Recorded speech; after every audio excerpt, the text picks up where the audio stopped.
quien nos va a dar la ponencia acerca de riesgos para la salud mental en el trabajo. Ella es médica cirujana y especialista en medicina del trabajo por la Facultad de Medicina de la UNAM, con certificación vigente por el Consejo de la Especialidad. Es también docente de pregrado y posgrado de Medicina y Salud en el Trabajo y Ambiental en la Universidad Nacional Autónoma de México, la Universidad de las Américas, Ecuador, y la Escuela de Medicina Saint Luke. También es integrante y coordinadora del subcomité académico de la especialidad médica, Medicina del Trabajo y Ambiental en la UNAM, y es embajadora del programa de maestría en Seguridad y Salud Ocupacional Internacional en el Centro para la Salud Internacional en Múnich, Alemania. También recordarles que los últimos 10 minutos de la ponencia estarán dedicados para sus dudas y preguntas, las cuales se le van a exponer a la doctora al final de la conferencia. Adelante, doctora. Muchas gracias. Buenas tardes a todos. Y pues agradecer a todo el equipo coordinador de estas jornadas, que son muy importantes para dar a conocer lo que son estos factores que están presentes en el trabajo y que puedan dañar la salud mental.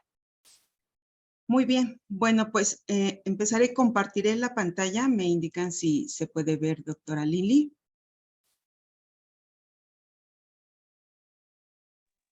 Sí, doctora, ya vemos la pantalla. Perfecto. Muchas gracias.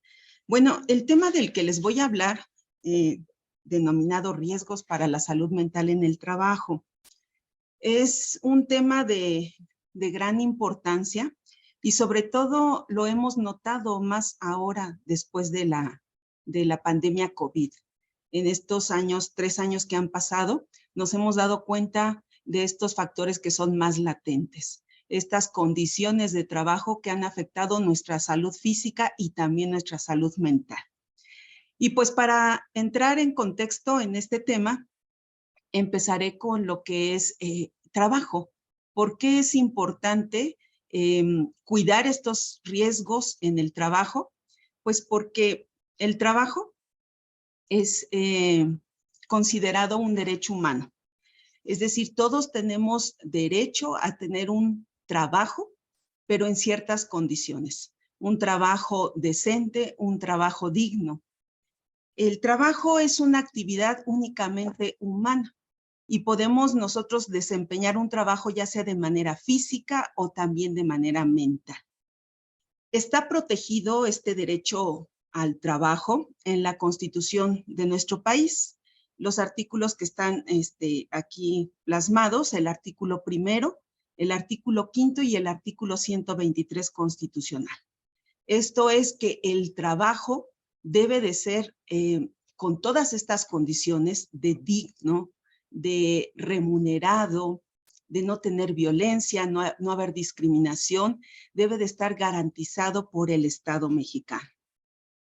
Todos tenemos derecho a trabajar para poder vivir con dignidad. El trabajo es un derecho humano que da lugar a otros derechos, a la salud, a la seguridad social, al bienestar, entre otros. ¿Cómo debe de ser este trabajo? El trabajo que nosotros tengamos debe de ser sin violencia, debe de ser libre, es decir, no haber esclavitud, no debe de haber discriminación, debe ser seguro y saludable. Debemos tener un trabajo digno y decente. A esto nos referimos que nuestro trabajo debe respetar todos los derechos fundamentales de las personas, incluida la integridad mental y la integridad física. Debe de darnos acceso a la seguridad social tal como lo establece nuestra Constitución y que el salario sea remunerador, es decir, que satisfaga todas nuestras necesidades básicas, incluidas las de nuestros familiares dependientes económicos. Debe realizarse en condiciones óptimas de seguridad e higiene para evitar accidentes o enfermedades. Y también en recientes reformas se establece que tenemos derecho a asociarnos de manera colectiva en el trabajo y esto da lugar a lo que son los sindicatos. Bien, y ahora entonces, ¿quién protege este derecho humano al trabajo y al derecho humano en el trabajo? Pues ya lo comentamos en los artículos de la Constitución Política de los Estados Unidos Mexicanos. En el artículo primero nos dice que son todas las autoridades del Estado. Son los obligados a promover, respetar, proteger y garantizar estos derechos humanos, incluido el del trabajo, de acuerdo con principios de universalidad, interdependencia, indivisibilidad y progresividad. En caso de que suceda alguna violación a este derecho humano que es el trabajo, se deberá investigar y sancionar. Y en dado caso que proceda, reparar las violaciones o reparar el derecho. El derecho violado. Muy bien, el artículo 102b también nos indica quiénes son los responsables y también conformarán comisiones para vigilar que se protejan estos derechos humanos, como lo es la Comisión Nacional de Derechos Humanos. Aquí destaco, pues, algunos instrumentos jurídicos que protegen este trabajo, el derecho al trabajo digno, que es nuestra Constitución Política de 1917 y otros instrumentos jurídicos a nivel internacional, como es el Pacto Internacional de los Derechos Económicos, Sociales y Culturales. En la observación número 18 de ese pacto nos indica qué características debe de tener el trabajo. Debe ser autónomo o dependiente, debe ser libre. Yo puedo aceptar o elegir un trabajo, no debo de ser obligado. Debo de tener acceso a un sistema de protección y no debo ser privado de mi empleo, es decir, que me corran sin una causa justificada. Por otra parte, la Organización Internacional del Trabajo destaca 5 principios que debe de tener todo trabajo. Debe ser con libertad de asociación, libertad sindical, la eliminación de todas las formas de trabajo forzoso, abolición de trabajo infantil, eliminar la discriminación en materia de empleo y ocupación y realizar el trabajo en un entorno seguro y saludable. Todo esto que está aquí plasmado es obligación del Estado mexicano acatarlo. Todas las organizaciones, todos los centros de trabajo tienen la obligación de respetar estos principios y estas características que debe tener un empleo, puesto que el Estado mexicano firmó estos convenios internacionales. Muy bien, ahora, ¿quién es el que nos puede garantizar a través el Estado, a través de qué instituciones o secretarías? Pues se establece en las diferentes leyes quiénes serán los responsables de llevar a cabo que este trabajo sea en condiciones dignas, saludables y libres de riesgo. En la Ley Orgánica de la Administración Pública Federal se establece que es la Secretaría del Trabajo y Previsión Social la encargada de vigilar que se respete lo dictado en los artículos 123 constitucional, así como aquellos relativos al derecho humano al trabajo. Son los encargados de establecer y elaborar medidas de seguridad y salud en el trabajo para proteger a los trabajadores en todo empleo.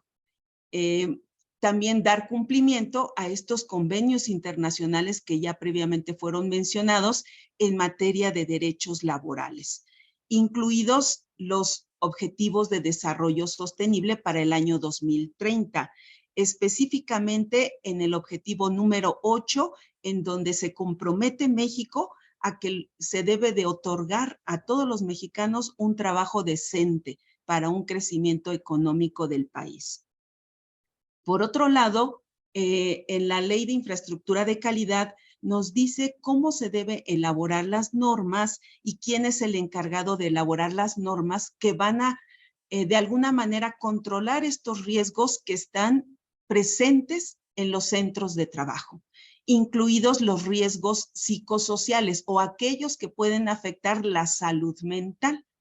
Y nuevamente hacemos mención de la Secretaría del Trabajo como autoridad superior para llevar a cabo esta labor de vigilancia y de normalización o normatividad. Muy bien. Ahora, ¿por qué es relevante regular las condiciones de trabajo y que queden plasmadas en un reglamento, en una ley o en una norma? Tenemos antecedentes de las organizaciones sindicales que se acentuaron más en la revolución industrial, en donde los trabajadores recibían un salario muy bajo, las condiciones de empleo eran precarias, no había condiciones de seguridad, de higiene, y las horas de trabajo eran extremas. Podían trabajar 11 horas o más al día. Entonces, estos obreros se organizaron a través de sindicatos. Estos sindicatos pues se encargaban de proteger las condiciones de trabajo, las condiciones de empleo frente a los empleadores o a los dueños de estas fábricas. Ellos exigían 8 horas para trabajar, 8 horas para dormir y 8 horas para estar en casa. Este fue un movimiento que surgió en Estados Unidos, en Chicago, Illinois. Ahí se organizaron los obreros, más de 200,000 obreros, en una huelga que inició el 1 de mayo en estas fábricas de Chicago que tenían condiciones de trabajo pues deplorables. Ellos pretendían realizar una huelga de manera continua, varios días seguidos. Sin embargo, hubo personas que pues desistieron de este movimiento sindical y regresaron a sus empleos a trabajar, otros pocos se quedaron y hubo un enfrentamiento entre estos dos grupos, los que desertaron y los huelguistas. Y a raíz de eso, el 3 de mayo murieron 6 obreros. Después de este enfrentamiento, que fue el 3 de mayo, se convoca a una reunión con los representantes sindicales el día 4 de mayo en la Plaza High Market en Chicago, Illinois. Ahí, bueno, están los representantes sindicales tratando de llegar a un acuerdo con los representantes, los patronales, y en este caso ellos como representantes de los obreros. Y por ahí en la multitud alguien arroja algo explosivo y ocasiona que lesione a unos policías que estaban ahí vigilando y entonces empieza otro enfrentamiento. Este enfrentamiento que se dio el 4 de mayo trajo como consecuencia 38 obreros muertos y 115 heridos. Lo que hizo el gobierno fue detener a los representantes sindicales que fueron culpados por estas muertes de los 2 días, del día 3 de mayo y 4 de mayo, y fueron sometidos a un juicio que inició el 21 de junio de 1886 y terminó casi un año después. Se concluyó un juicio que no fue legal, ¿sí? Que fue favorable para en este caso para el gobierno, fue un juicio más que nada político y se condenó a 5 de los líderes sindicales a la horca, a la pena capital. Pero antes de que llegara el día de la sentencia, uno de ellos se suicidó y 4 sí fueron ahorcados. Uno de los que falleció en la horca, August Spice, dijo: la voz que vais a sofocar será más poderosa en el futuro que cuantas palabras pudiera yo decir ahora. Y a ellos se les conoce como los mártires de Chicago, y gracias a ellos se estableció el 1 de mayo como el Día Internacional del Trabajo. Entonces, esto del trabajo, las condiciones de empleo, condiciones de trabajo seguras, saludables, pues vienen de movimientos sociales. No solamente a nivel en Estados Unidos o a nivel internacional, también en México, cuando nace nuestra Constitución y se integra el artículo 123 a nuestra Carta Magna. Y pues ya teniendo este panorama de lo que es el trabajo, que es un derecho, que es una obligación de los empleadores y del Estado a través de todas sus autoridades, garantizar un entorno saludable, pues vamos a ver qué son estos factores de riesgo en el trabajo. Y nos vamos a ubicar en el contexto laboral, en una empresa, que puede ser una minera, puede ser una refinería, puede ser una institución de salud, puede ser un banco. Cualquier centro de trabajo, ¿sí? Debe de acatar todas estas obligaciones de salud y seguridad en el trabajo. Dependiendo del centro de trabajo, del giro al que se dedique, pues van a estar expuestos nuestros trabajadores que tenemos aquí ahorita representando en el centro. Pueden estar expuestos a diferentes agresores. Los vamos a llamar a esos agresores enemigos o factores de riesgo. ¿Por qué los llamamos factores de riesgo? Porque pueden o tienen el potencial de dañar la salud de los trabajadores. Reconocemos a factores de riesgo físicos, que son aquellos tipos de energía, que puede ser ruido, vibraciones, radiaciones ionizantes, radiaciones no ionizantes, presiones barométricas alteradas, condiciones térmicas abatidas, en fin. Todo eso pues es evidente cuando visitamos un centro de trabajo y podemos darnos cuenta a través de los órganos de los sentidos que está presente ese contaminante, ese agente o ese enemigo. También, dependiendo, ¿sí? Podemos estar expuestos a riesgos biológicos. Esto lo vemos mucho, pues, en los trabajadores de la salud. No solo ellos, sino también en las guarderías, los trabajadores que manipulan alimentos, trabajadores de la pesca, de la agricultura, de la ganadería, están expuestos a estos riesgos biológicos. Por otro lado, tenemos la exposición a estos riesgos químicos, que pues se da en la mayoría de las empresas, llegan a utilizar productos o sustancias que pueden ocasionar daños a la salud, ingresan por vía respiratoria, vía de la piel, por vía digestiva en los alimentos y también ocasionan daños a la salud. Y dos de ellos que reconocemos como también agresores, pero que es difícil identificar, son los riesgos ergonómicos y psicosociales. Esas condiciones de trabajo que tienen que ver con el mobiliario inadecuado, un espacio de trabajo reducido, pues nos podrá ocasionar posturas inadecuadas o posturas forzadas, o también estar en un lugar de trabajo aislado me predispone a ciertos riesgos psicosociales. Es decir, yo voy a tener una limitante para estar interactuando con otras personas o la carga de la actividad es excesiva. También puedo estar interactuando de manera frecuente con usuarios de esos servicios. Podríamos hablar de los que están en el banco, los cajeros que están recibiendo clientes de manera frecuente y están expuestos incluso a agresiones físicas.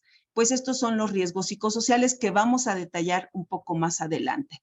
Todos estos factores de riesgo que están en el trabajo, aquí los tenemos como alerta, como atención, ¿sí? Pueden ocasionar dos consecuencias. Una, que generen accidentes por caídas, atropellamientos, lesiones que se dan de manera súbita. O también pueden ocasionar enfermedades, que es una exposición que se da a estos agresores que están en el ambiente de trabajo y pueden ocasionar enfermedades. Se dan de manera lenta, paulatina, y las enfermedades es difícil reconocerlas, porque precisamente al ser una exposición continua en el tiempo, va a ser difícil relacionarlos con el entorno laboral. Bien, ahora de todos estos factores de riesgo, nos vamos a centrar a los factores de riesgo psicosocial. ¿Qué son estos factores de riesgo psicosocial? Bueno, aquí tenemos nuestro esquema. Por un lado, tenemos las características de la persona. Es un individuo, trabajador, hombre, mujer, que tiene cierta edad, el sexo, cierto estado civil, una personalidad ya determinada, también tiene capacidades y habilidades para el trabajo, tiene ciertos hábitos y cuenta con un estado de salud, aunado a su núcleo familiar, número de hijos, si vive en casa rentada o si vive con los padres o con otros familiares, etcétera. Tenemos todo esto que involucra a la persona que es mi trabajador. Y del lado derecho tenemos todo lo que tenga relación con el trabajo o con la organización, con la empresa. Acuérdense, hablemos de institución de salud, bancos, mineras, agricultura, etcétera. Y vamos a poder estudiar o analizar este centro de trabajo por ciertos elementos, los que corresponden a la organización. Podemos tener, de acuerdo a la organización que tenga el trabajo, cierta carga hablando desde el punto de vista de cantidad y ritmo de trabajo. Vamos a analizar si este trabajador tiene control sobre el trabajo que está realizando o es controlado por la máquina. Vamos a ver qué condiciones de empleo tiene. ¿Es un trabajador eventual? ¿Está cubriendo nada más un contrato de manera temporal? Les dan vacaciones, tiene aguinaldo, tiene las prestaciones de ley, puede tomar vacaciones cuando él lo quiere o se los asigna a la empresa, etcétera. Esas son nuestras condiciones de empleo. Si puede haber o no comunicación entre los trabajadores, si existe o no capacitación para el puesto o llega asignado a un puesto específico y se asume que tiene el conocimiento. Esto también pues puede predisponer a una persona a estar estresada porque no sabe hacer el trabajo, porque tiene miedo, porque se siente incapaz o incompetente. Si también la empresa da reconocimiento a sus colaboradores. Eso es parte de la organización. Ahora, por otro lado, tenemos la naturaleza propia del trabajo. Nos va a determinar exigencias psicológicas o mentales. Ser un gerente, pues ya me exige cierta capacidad de análisis, de resolución de problemas. La peligrosidad del trabajo. No es lo mismo trabajar en una empresa en donde se realizan funciones administrativas que tiene menor riesgo a estar en una empresa minera, donde los riesgos son más evidentes y son aún más latentes. La presencia de contaminantes, estar, por ejemplo, en un lugar donde se manejan radiaciones, donde sabemos que se manejan ciertas sustancias que son altamente tóxicas o que son inflamables. Todo eso conlleva la naturaleza del trabajo. Si tenemos un trabajo que es emocional, es decir, estamos interactuando de manera frecuente con usuarios o atendiendo llamadas, recibiendo incluso insultos como son en los call centers, ¿no? Ellos tienen que hacer las llamadas y aguantarse y no pueden decirle nada a la persona que está del otro lado del teléfono, porque si llegan a contestarle o a decirle algo que le incomode al que están llamando, al que le están vendiendo el producto o el servicio, pues tienen el riesgo de perder su empleo. Y también la parte social, cómo está la organización social en ese trabajo o en esa empresa. Cómo se dan las relaciones interpersonales, cómo es el apoyo social, cómo es el liderazgo. Podemos tener lugares en donde hay liderazgo, pero es un liderazgo tóxico, es un liderazgo negativo, en donde el jefe, en vez de integrar y unir al equipo, los va separando. Eso no es bueno para la organización o para el área. En donde se da el acoso laboral, el mobbing. Y por último, donde también tenemos la interferencia familiar. Aquellos lugares en donde las jornadas exigen que estés 7 días en el trabajo y después 7 días de descanso o 14 días ahí en la minera y 14 días de descanso, todo eso interfiere esta jornada en las relaciones familiares. Por ahí hemos escuchado trabajadores que tienen este tipo de jornadas de 14 por 14, 24 por 24, que en el momento que ellos se jubilan, pues llegan a tener un rompimiento con la familia. ¿Por qué? Pues porque ya están todo el tiempo en casa y pues ya la relación no es la misma. La familia se acostumbró a vivir sin la presencia del trabajador. Estos son todos los elementos del trabajo que de alguna manera van a interactuar con todos los elementos de la persona. Ahora, ¿qué pasa si esta persona, este trabajador, tiene recursos de afrontamiento, tiene apoyo familiar, tiene condiciones que le permiten de alguna manera resistir todos estos agresores del entorno laboral? Si es así, pues no va a enfermar. Pero ¿qué pasa cuando no tenemos esas capacidades o esas habilidades para poder sobrellevar estas condiciones que hay en el trabajo, en la organización? Pues entonces se va a dar un desequilibrio. Una vez que se da este desequilibrio entre el trabajador como persona y el trabajo, ¿sí? Se da el estrés laboral. Nosotros, bueno, la palabra estrés viene de stretch, de estirar.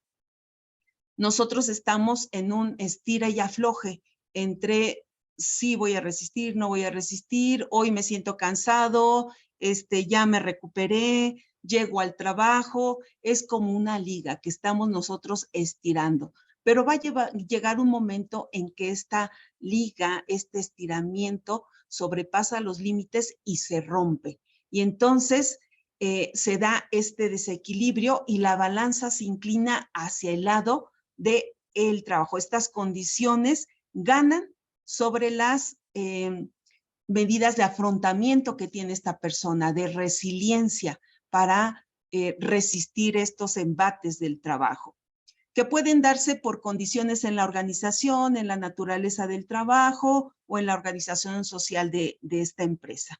Pero también se pueden dar este estrés laboral no solamente por tener un trabajo en malas condiciones o mala organización, etcétera, sino también por el desempleo. El desempleo también es un gran estresor en las personas.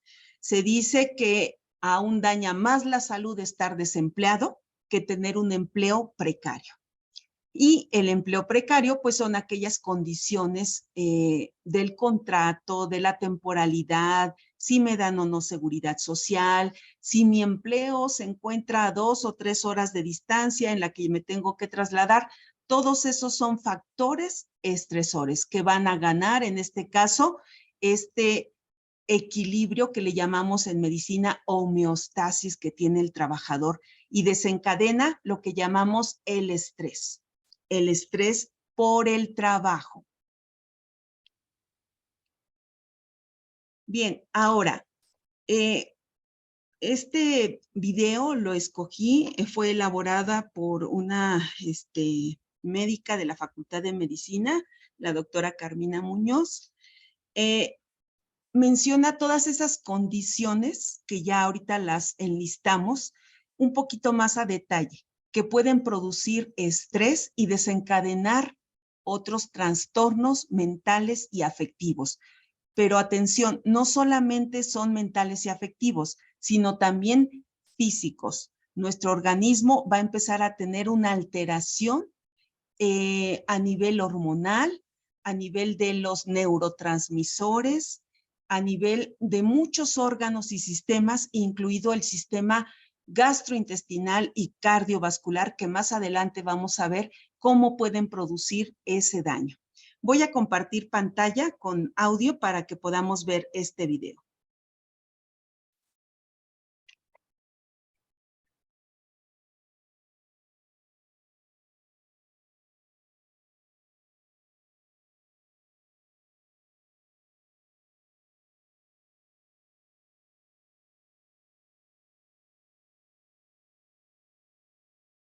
América Latina necesita líderes para los grandes retos que tenemos hoy.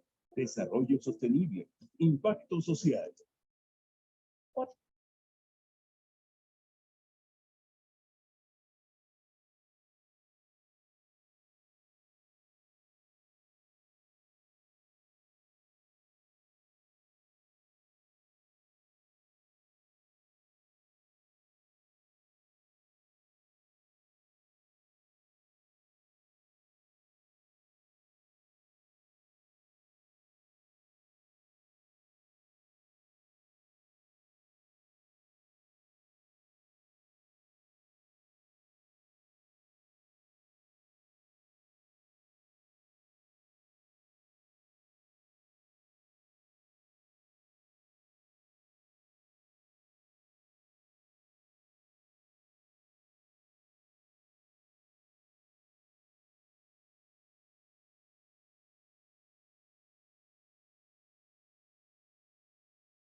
Doctora, aún no se ve el video.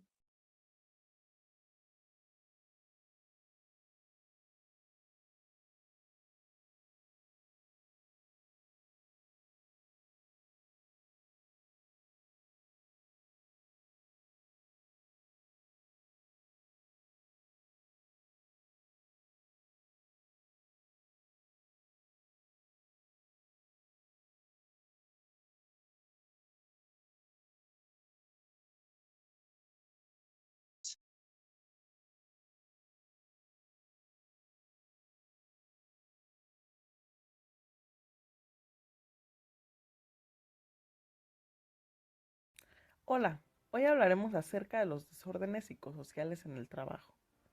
Estos son muy comunes y variados dentro de los centros de trabajo de nuestro país y del mundo. Algunos de ellos son estrés laboral, síndrome de fatiga crónica, síndrome de burnout, mobbing o acoso laboral, adicción al trabajo y doble presencia. El estrés relacionado con el trabajo es un patrón de reacciones psicológicas, emocionales, cognitivas y conductuales ante ciertos aspectos extremadamente abrumantes o exigentes en el contenido, organización y ambiente de trabajo. Este puede manifestarse como agotamiento emocional, molestias en la espalda, cuello y hombros y manifestaciones cardiovasculares como hipertensión, así como irritabilidad, nerviosismo, agresividad o falta de memoria y atención. Para la empresa también representa un problema, pues estas consecuencias en el trabajador pueden aumentar el ausentismo laboral, reducir la productividad y desempeño del trabajador, que puede llevar incluso a accidentes. El estrés es una de las grandes epidemias de la vida laboral moderna y aumenta mucho más en países en vías de desarrollo como México y algunos países de Sudamérica. En el caso del síndrome de fatiga crónica, podemos observarnos fatigados física y mentalmente de manera intensa y grave. Esto puede persistir 6 o más meses. Por lo regular, la causa específica no es aparente. Interfiere con actividades habituales y no disminuye con el descanso. Esto es más común en adultos de 30 a 50 años, en mujeres, y puede presentarse como deterioro de la memoria y atención, malestar posterior a esfuerzos físicos, sueño no reparador y cefalea. Por otro lado, el síndrome de burnout o de desgaste ocupacional se produce por una excesiva carga de trabajo, que puede llevar a la despersonalización o cinismo. Este se puede manifestar como fatiga, cefalea, insomnio, ausentismo laboral, abuso de drogas, comportamientos violentos, distanciamiento afectivo, irritabilidad y negación de las emociones. Este se puede evaluar por el cuestionario de Maslach, el cual es fiable en un 90% y mide 3 aspectos importantes como son cansancio emocional, despersonalización y realización personal.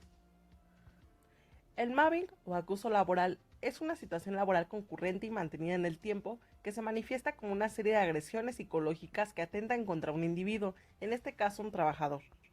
Estas conductas por lo regular incluyen envidias o celos, aíslan al trabajador, crean rumores en torno a él y su vida privada con el fin de desprestigiarlo o discriminarlo.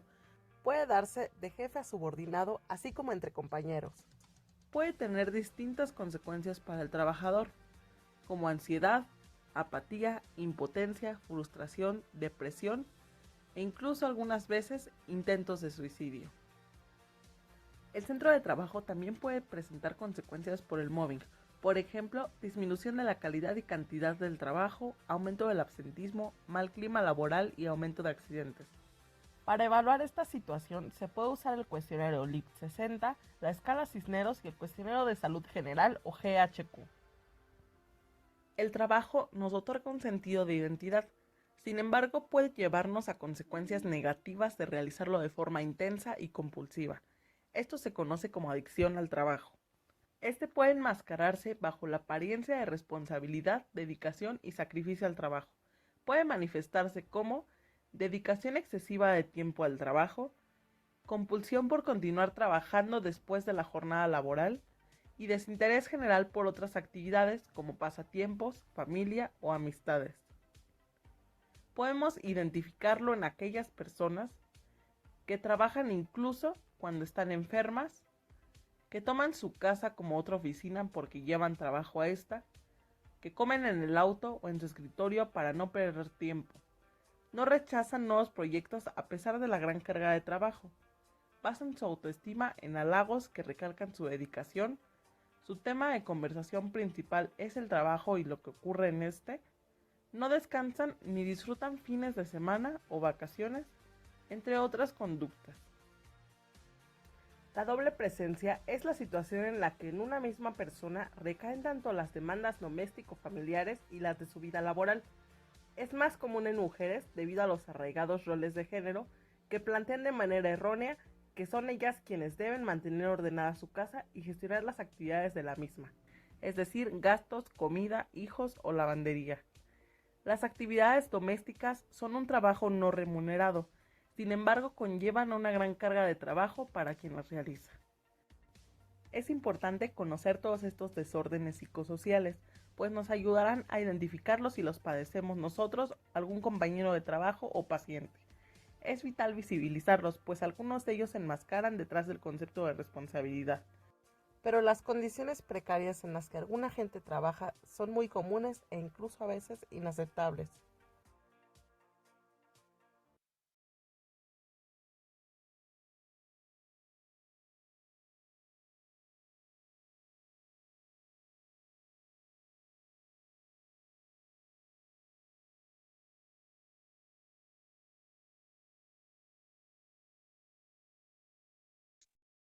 Muy bien, pues en el video pudimos observar varias interrelaciones entre trabajo y familia, entre trabajo y relaciones con los compañeros, entre trabajo y la carga o la alta exigencia mental. Y eso es lo que llamamos riesgos psicosociales y que van a afectar la salud en todas sus esferas. Podemos tener efectos a la salud en lo físico o biológico, en la parte mental o psicoafectiva y en lo social. Se ha demostrado que el estrés crónico, estar expuesto a estas condiciones, producen una alteración en uno de los sistemas que son reguladores en nuestro cuerpo. Este es el sistema nervioso autónomo y me va a predisponer a enfermedades, como son enfermedades cardiovasculares, la presencia de eventos vasculares cerebrales o infartos cerebrales mejor conocidos, los infartos a nivel cardíaco. Hay algunos que se han denominado el síndrome de Karoshi, que es muerte por exceso de trabajo. Estas enfermedades cardiovasculares pues actualmente ocupan el primer lugar de morbilidad y mortalidad a nivel mundial. Así también lo tenemos ubicado en nuestro país, aquí en México, como primer lugar. Las condiciones de empleo precarias, el desempleo, también se ha relacionado con una alteración de este sistema regulador que es el sistema nervioso autónomo, ocasionando infartos, aumentando las enfermedades también de tipo metabólico y se ha asociado con mortalidad prematura, hasta 2 veces más en personas que tienen estas condiciones de empleo precarias. Tenemos 2 veces más riesgo de enfermar o de morir. También se asocia con la presencia de fatiga crónica, enfermedades gastrointestinales, trastornos musculares, de la piel, metabólicos, obesidad, o vemos un descontrol en los padecimientos metabólicos, como es la diabetes mellitus. Personas que están sometidas a estrés, que son previamente diabéticas, vemos que hay un difícil control de la enfermedad. O pacientes hipertensos que están sometidos a estrés o cambios en las jornadas de trabajo, también es difícil controlar su presión. Alteraciones mentales nos pueden llevar al burnout, a farmacodependencia, trastornos de ansiedad, trastornos en el ciclo sueño-vigilia, estrés grave, suicidio, aislamiento, entre otros. Estos son algunos de los que se han reconocido como efectos a la salud. Ahora, ¿qué tenemos en cifras? Pues lamentablemente, México es el país con más estrés laboral en el mundo, de acuerdo con cifras de la Organización Mundial de la Salud. Tenemos más de 75% de personas que sufren esta condición, estrés laboral. Por otro lado, la Organización Internacional del Trabajo reporta que 41% de las personas que realizan sus labores en casa se sienten estresadas. Esto también se agravó por la pandemia, porque se dio esta condición de trabajo que es el teletrabajo o el home office. 75% de mexicanos padece fatiga por estrés laboral. Como ya lo mencioné, COVID ha sido determinante en el incremento de estrés en las personas trabajadoras. Propició que 60% de la población económicamente activa presente estrés. Hay un estudio que se publicó recientemente, es por la Asociación de Internet MX y la OCC Mundial, realizó el estudio de Home Office en México en tiempos de COVID-19. De los datos que quiero destacar, los tengo aquí en la lámina, nos dice 8 de 10 personas está laborando bajo modalidad de trabajo remoto. El 40% de los encuestados dedica de 9 a 12 horas de trabajo en casa. 7 de cada 10 se sienten más productivos laborando a distancia y las mujeres son las que más padecen estrés laboral con 65% de los encuestados. Las mujeres son el grupo con más carga al laborar desde su hogar, en el home office, porque además lo que vimos en el video, tenemos este doble rol, ¿no? Doble rol por el género. Entonces, las condiciones de trabajo, la organización, los factores personales y la interacción entre estos elementos nos da lugar a estos factores de riesgo psicosocial. Pero nos acabamos de dar cuenta que no solo es eso, sino es el entorno fuera del empleo. Una situación de pandemia, las condiciones que tenemos de desempleo, empleos mal pagados o el subempleo, en fin, todos estos factores externos también afectan la salud psicoemocional, la salud mental de las personas y se van combinando. Podemos decir, bueno, un trabajador joven, entre una edad de 30 a 40 años, pues puede o no tener estrés bajo las mismas circunstancias. Pero ¿qué pasa cuando le vamos agregando familia, dependientes económicos, pago de renta, la distancia, trabajo, casa, la violencia que hay en la Ciudad de México y en otros estados de la República, todo eso se combina generando estrés en la persona. Y como decimos, el estrés enferma y no solamente eso, sino el estrés mata. Y cierro con esta breve película de es un pedazo, un segmento de la película Tiempos Modernos con Chaplin. En su momento precisamente se elaboró pensando en cómo eran las condiciones de trabajo. Y bueno, pues no estamos fuera de esas condiciones. Nos encontramos precisamente bajo esas condiciones precarias o condiciones con mala seguridad o falta de seguridad e higiene en los centros de trabajo que nos llevan a desarrollar enfermedades o presentar accidentes de trabajo.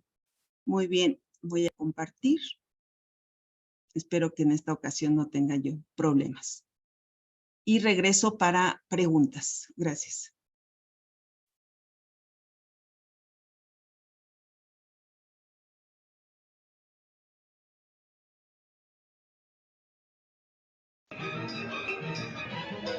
Atención, capataz. Acuda al Banco 5. Compruebe el ritmo de producción. La cadena va con retraso, Banco 5. Atención, capataz.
Mac, sección 5, aumente velocidad a 4.7.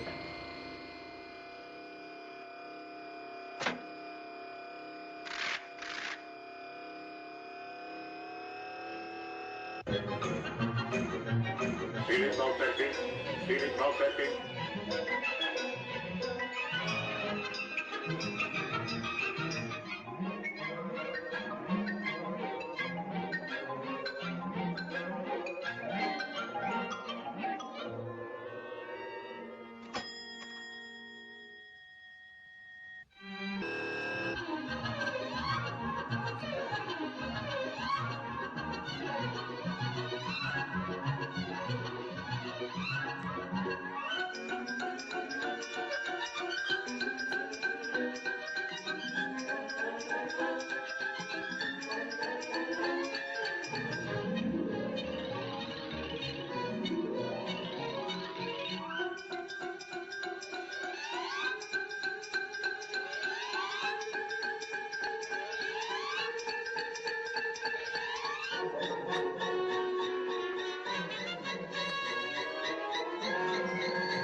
Atención, capataz. Acuda al banco 5. Compruebe el ritmo.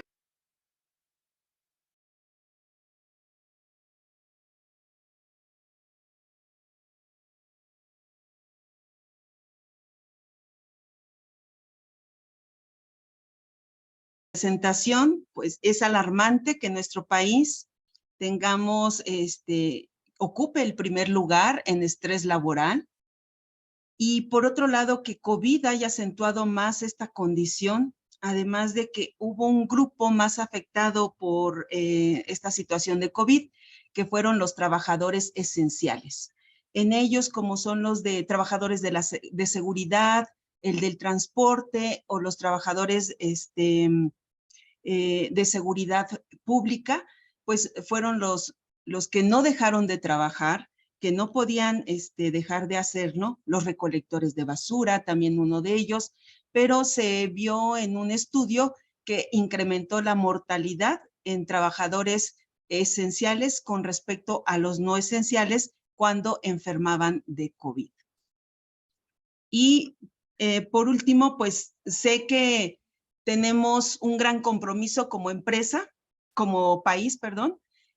Las empresas son corresponsables en vigilar que se cumplan estas condiciones de empleo, que sean seguras y saludables.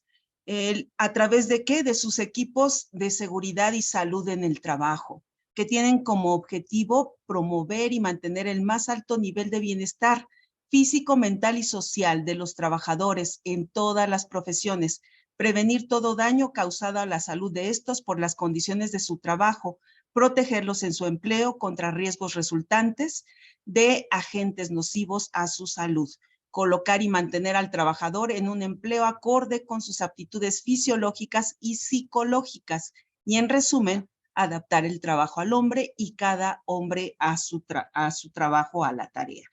Esa es la premisa. Ahora, tenemos afortunadamente, ¿sí? Un buen inicio que es la norma oficial mexicana, que es la norma 035, que se publicó en el Diario Oficial de la Federación el 23 de octubre como regalo del Día del Médico de 2018.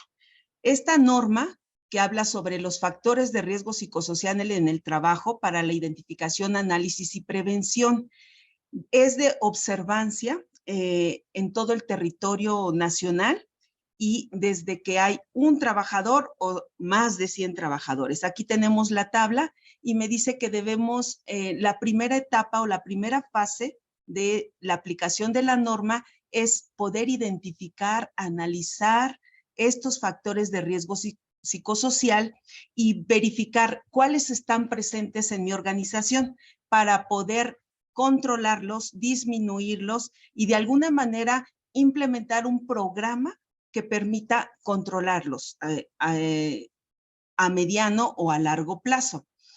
Dentro de las obligaciones del patrón que les puse aquí en esta lámina, es establecer por escrito, implantar, mantener, difundir en el centro de trabajo una política de prevención de estos riesgos psicosociales, es decir, con el enfoque preventivo. Por eso tengo que hacer una evaluación de la organización, ver cuáles están presentes para poder incidir en ellos y evitar daños a la salud.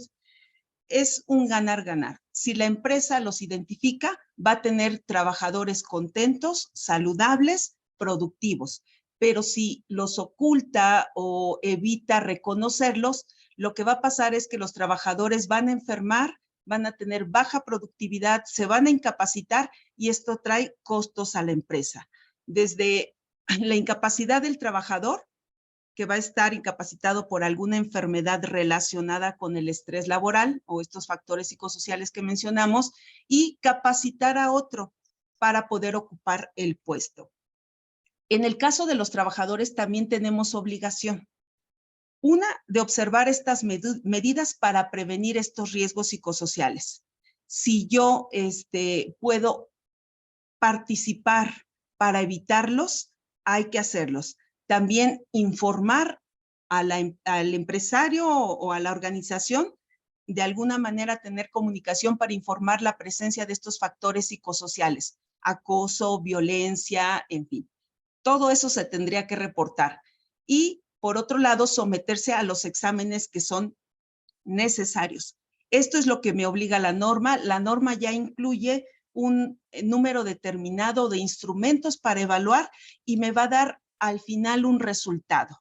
De cada una de estas dimensiones, familia, trabajo, exigencia, carga de trabajo, en fin, todas estas relaciones, interacciones van a poder ser evaluadas con estos instrumentos que tiene la norma y me van a categorizar el riesgo. ¿Es nulo, bajo, medio, alto o muy alto? Cuando tenemos muy alto, pues se requiere alguna intervención de manera inmediata. Y eso debe de venir en los programas de intervención que tenga la empresa. Todo esto es auditable por la Secretaría del Trabajo y Previsión Social. Entonces debe de estar por escrito, debe de tenerlo el patrón a la vista. Y bueno, ya estaríamos actualmente en la segunda etapa de implementación de esta norma. Y pues hasta ahorita aquí dejo mi participación y quedo atenta a sus dudas. Gracias. Muchas gracias, doctora. Extenderle felicitaciones de parte del equipo de Sainz y del público. Y tenemos algunas preguntas en el chat. Nos preguntan, doctora, ¿qué recomienda para mejorar la salud mental durante el home office? Es muy importante la organización que tengamos. Primero, determinar un lugar, un espacio que sea exclusivo para el trabajo y que no tengamos interrupciones. Contar con todos los medios y los recursos para poder desarrollar el trabajo. Y decir, voy a trabajar en este horario, mi hora de comida es tal y regresar al trabajo. No puedo excederme de ese horario. Además de que hubo una reforma en la Ley Federal del Trabajo y un proyecto de norma que pronto se publicará seguramente, y habla sobre qué es lo que me debe de proporcionar la empresa para poder desarrollar el trabajo a distancia. Es este teletrabajo, de qué es responsable, etcétera. Yo pienso que la organización es la clave para poder evitar esta condición de estrés por el home office. Gracias. Gracias. Otra de las preguntas es, ¿qué medidas de prevención se recomiendan a quienes laboran en turno nocturno? Es complicado esto del turno nocturno porque son trabajos que requieren desarrollarse en esas jornadas. Entonces, lo que se tiene que hacer es invertir completamente el ciclo circadiano de la persona, sobre todo si es turno nocturno de manera permanente. Tiene que vivir de noche y descansar de día. Pero cuando llegue a casa, debe de tener las condiciones en su cuarto como si fuera noche. Tiene que oscurecerlo, poner las cortinas, la temperatura ambiental debe de ser adecuada. Y cuando salga también del trabajo, para evitar esta activación que tenemos cuando vemos la luz del sol, se activan ciertas hormonas y nos indica, ¿sí? La luz del sol nos indica que estamos de día y que hay que activarnos y se secreta una hormona. Y durante la noche se inhibe esa hormona y se secreta otra. Entonces, lo que tenemos que hacer es cuando salgamos, nos ponemos lentes oscuros, evitamos la exposición a los rayos del sol, llegamos a nuestra casita, nuestra cena de día, que la vamos a hacer en el día, debe de ser con ciertas restricciones. No podemos comer como si estuviéramos desayunando y también tenemos que hacer copartícipes, en este caso a la familia, que respeten las horas de sueño, que no haya ruido, etcétera. Es difícil, pero se tiene que hacer para evitar todos estos trastornos del sueño, trastornos metabólicos o incluso deterioro cognitivo que se ha observado en trabajadores nocturnos, porque extienden sus horas, o sea, de actividad durante el día. Esa sería la recomendación. Muchas gracias. Ruth González nos pregunta, ¿qué pasa con esta norma en las instituciones de gobierno? Es decir, ¿cómo se verifica su ejecución y si se sancionan a estas instituciones en caso de no cumplirla? Sí, ahorita la primera etapa no es para sancionar, sino de alguna manera ellos tienen que hacer un diagnóstico, cada empresa tiene que hacer un diagnóstico de cuáles son las condiciones psicosociales en la empresa. Es obligatorio aplicarlo. Si ustedes consideran que hay condiciones que ponen en riesgo la salud de los trabajadores, también se puede notificar a través del portal de la Secretaría del Trabajo, o si no se ha hecho. Ahora, puede ser que la empresa lo realizó. Nos dice, si tienes X número de trabajadores, puedes entrevistar a una muestra representativa. No van a entrevistar a todos, es nada más una parte de la organización. Puede ser que ya lo haya aplicado la empresa y que tenga sus registros, pero que no le tocó, en este caso, a la trabajadora que haya sido entrevistada. Eso puede suceder, pero ya en la segunda fase, si se encontraron, se identificaron riesgos altos para la salud, entonces ya debe de haber una intervención. Y se puede hacer de esa manera, alguna denuncia de manera anónima. Y es obligatorio para todas las empresas, incluidas las del gobierno. Gracias. Gracias. Osmara nos escribe, muchas gracias, excelente ponencia. ¿Qué sucede en el caso de los trabajadores en una empresa donde la rotación de personal es continua para poder identificarlos de manera adecuada como población de riesgo? Gracias. Pues algo que se debe de hacer y que lamentablemente no realizamos en nuestro país es investigación. Podría ser que uno tiene la percepción que la rotación es mala para la salud, pero por otro lado, podríamos decir es buena porque evitamos la monotonía en el trabajo. Entonces, para cada centro de trabajo aplicaría diferente. Estar en un trabajo que es monótono, repetitivo y no hay rotación de puesto, por ejemplo, o la rotación de turno. ¿Cuál sería el mejor turno? Vamos a ver cuáles son las necesidades de la empresa. Forzosamente yo debo de tener, pensando en una empresa que debe de tener un trabajador 12 horas vigilando algo. Bueno, vamos a ver cuál es el mejor turno para ti para evitar daños a la salud.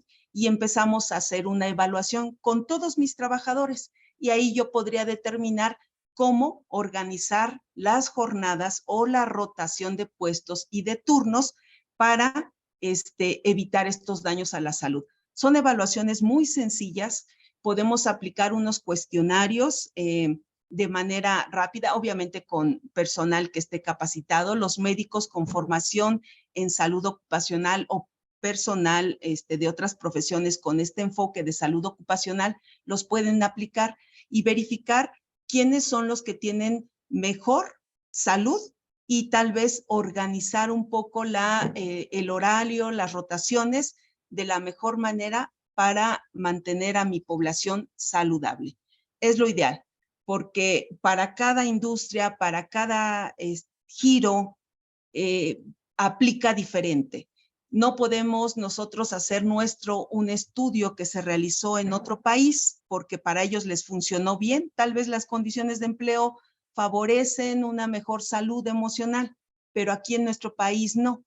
Entonces, eso es lo que tenemos que ver. Hacer investigaciones es lo ideal. Gracias. Gracias. Meli Rivera nos pregunta, ¿en la actualidad se estará realizando la detección de factores de riesgo psicosociales en médicos en el país? ¿Y cuál es su opinión al respecto? Sí, se está realizando. De hecho, la ponente que estará en las siguientes semanas presentarán los resultados de los estudios que se han hecho en personal médico.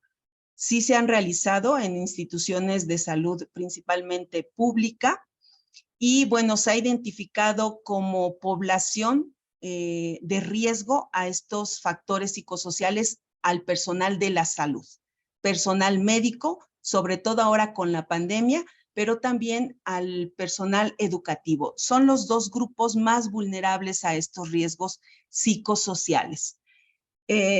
No solamente son los médicos adscritos, los que ya están titulados, que cuentan con una cédula, sino también se han realizado estudios de personal médico en formación. Y tenemos al personal interno, tenemos a los que realizan servicio social en ciertas condiciones que no son las ideales y que los predisponen a los riesgos. Sabemos que incluso la Facultad de Medicina ha cerrado sedes porque son riesgosas para los médicos que están en formación y también para los médicos residentes. Hay estudios que se han publicado en donde lo que más se ha analizado es el síndrome de burnout, pero también tenemos otras esferas que evaluar: el desequilibrio esfuerzo-recompensa, la carga mental, en fin, todo eso. Pero sí hay estudios y se ha demostrado una alta prevalencia de estos riesgos psicosociales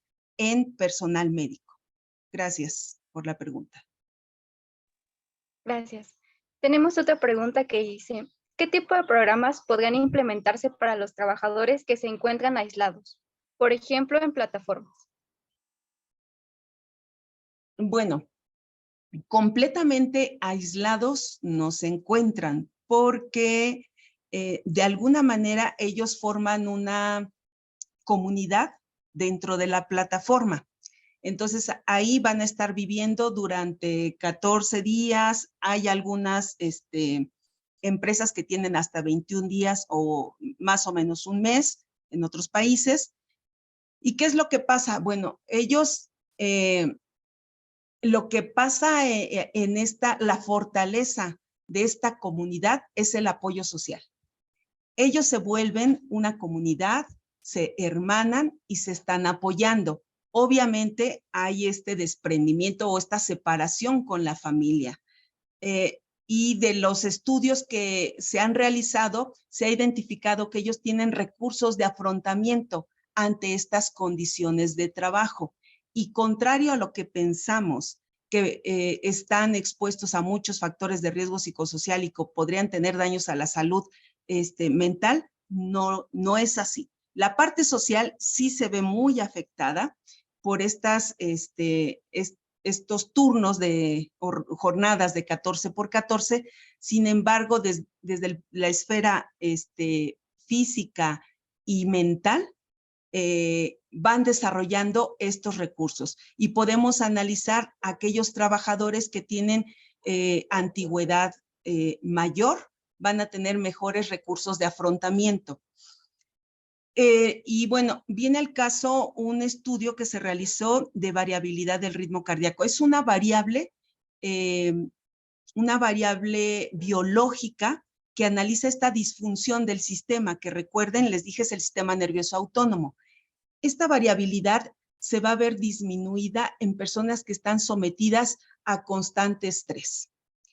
Dentro de los estudios que se realizaron por la Facultad de Medicina, por la universidad, la UNAM, en otro instituto, que es el de Ciencias de la Complejidad, ahí se identificó que las personas, los indigentes, los que viven en la calle, que están sometidos pues a todo el estrés que ustedes puedan imaginar. Después de determinado tiempo, generan recursos de defensa, de afrontamiento, y la variabilidad del ritmo cardíaco son de una persona completamente sana. Entonces, el estar nosotros en cierto ambiente de trabajo puede ser favorable, también puede atentar contra la salud. Todo dependerá, uno, de las medidas que tome la organización, es decir, que nos permita una comunicación tal vez con la familia o que nos permita de alguna manera mover nuestra jornada de trabajo, el que el trabajador se sienta tranquilo, aunque suba a trabajar a plataforma, eso podría beneficiar a la salud mental y social de la persona. Por ahí hay un libro muy interesante que se llama Brian, El rostro humano de plataforma. Si pueden leerlo, es interesante el cómo se ve o visualiza ese trabajador, ese ambiente de trabajo. Una vez que uno sale de ese entorno familiar y llega a la plataforma, se convierte en otra familia. Gracias, esa sería mi recomendación. Muchas gracias. Nos escriben, actualmente se emitió una propuesta para la reducción de jornada laboral de 48 a 40 horas a la semana y 2 días de descanso por cada 5 días laborados. Esto podría tener un efecto benéfico para la salud de los trabajadores. La pregunta es, ¿existe evidencia que respalde una jornada más corta a una mejor salud mental? Existen estudios que demuestran todo lo contrario, o sea, que a mayor jornada, si es una jornada más extensa, el riesgo de sufrir enfermedad es más alto. 2 hasta 2.7 veces más riesgo de tener alguna enfermedad cardiovascular o enfermedad mental. Ahorita tendríamos que analizar esta reducción para la población mexicana. Si nosotros quisiéramos aplicar las jornadas que tienen en Alemania o en otros países desarrollados, para ellos puede ser que funcione, pero para nosotros, ¿sí? Somos el país que más jornadas de trabajo o más extensas tenemos las jornadas de trabajo, pero en esas jornadas de trabajo hay mucho presentismo laboral.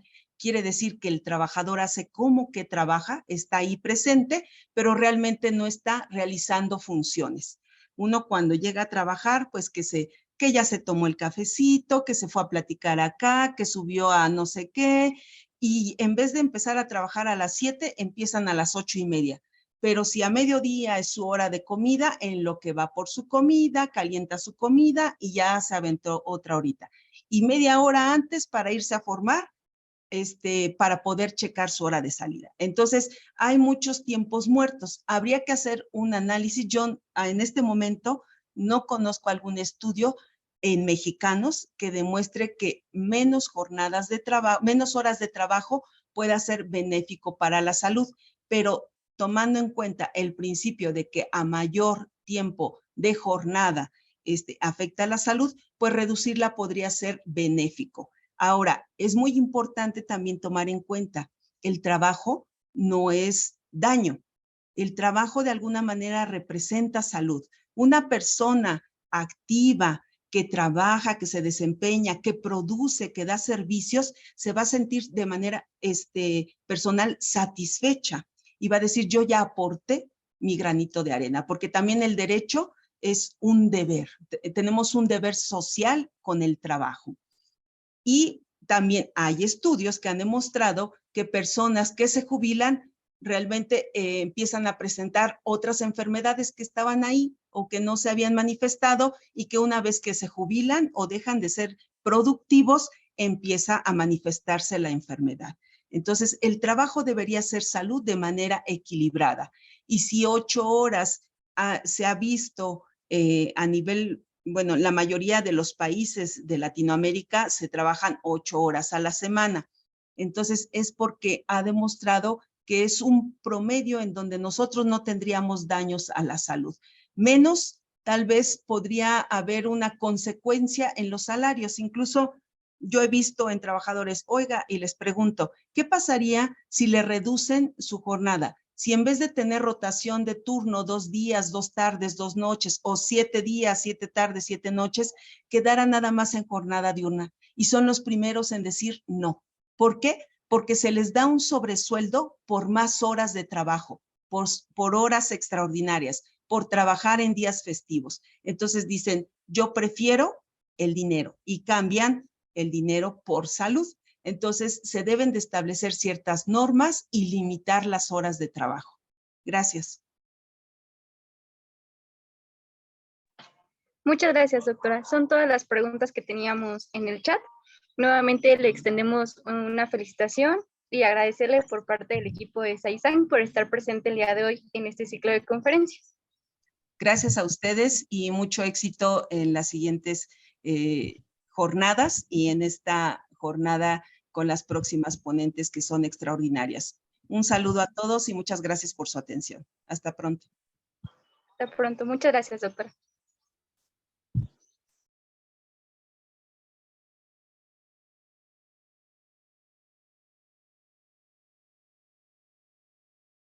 Listo, creo que ya salimos del en vivo. Nada más, Dul,